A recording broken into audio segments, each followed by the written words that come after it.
In the middle of our family Sunday dinner, my stepfather announced, "Olivia is going to be a mother. Your trust fund will be used for her now." I quietly took a sip of my coffee and smiled as if everything was fine.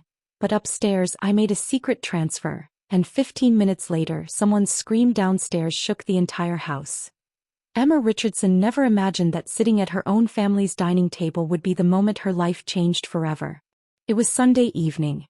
The dining room in our suburban home smelled of roast chicken, mashed potatoes and candle wax. The sprinkler hummed across the lawn outside, and inside everything looked like the perfect family portrait, the kind you'd post on Facebook with a caption about Sunday blessings. I was wearing a navy blue sweater, quietly cutting vegetables on my plate when my stepfather, Mark, tapped his fork against his glass to get everyone's attention. "We have some good news," he said with a proud smile. "Olivia is going to be a mother."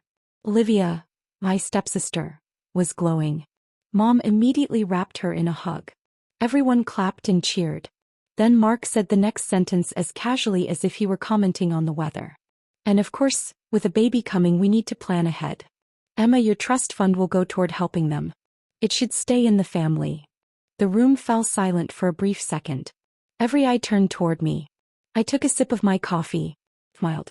Oh, how lovely. Inside my chest was burning.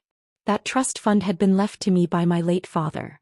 The same father who called me every week after the divorce, who believed in my college dreams.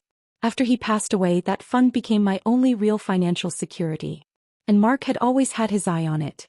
"You don't even need it right now," Mark continued smoothly. "You work remotely. You support yourself. Olivia will need stability with a baby." Olivia squeezed my hand gently, playing innocent. "We're family, Emma." I nodded slightly. Of course. Family is everything. When dinner ended, I gathered the plates as an excuse and went upstairs to my room. The moment I shut the door, my expression changed. I pulled a folder from my closet, the one Mark had never considered important. It contained the original legal documents from my father's estate.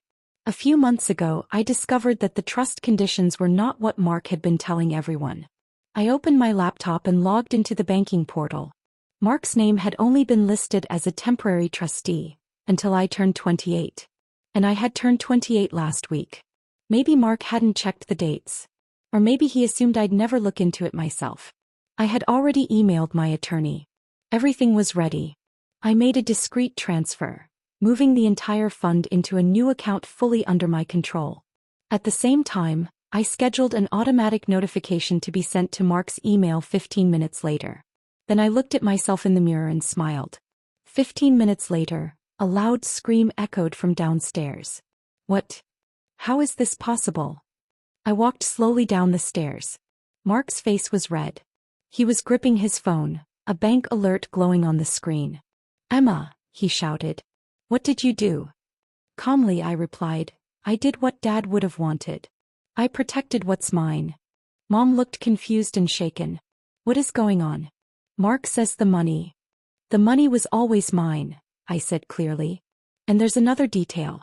The trust states that if anyone attempts coercion or manipulation regarding the funds, control transfers immediately to the primary beneficiary."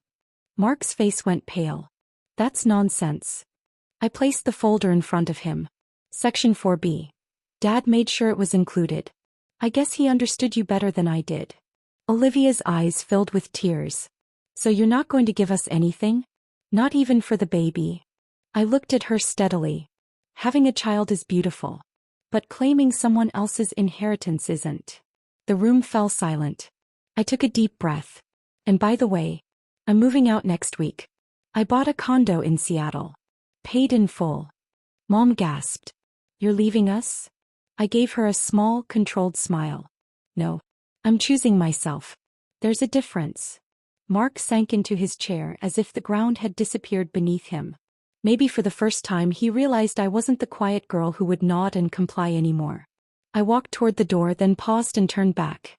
"Mark, next time you plan someone else's future, check the dates." When I closed the door behind me, there was no sound from inside the house. Just silence. And for the first time, that silence belonged to me.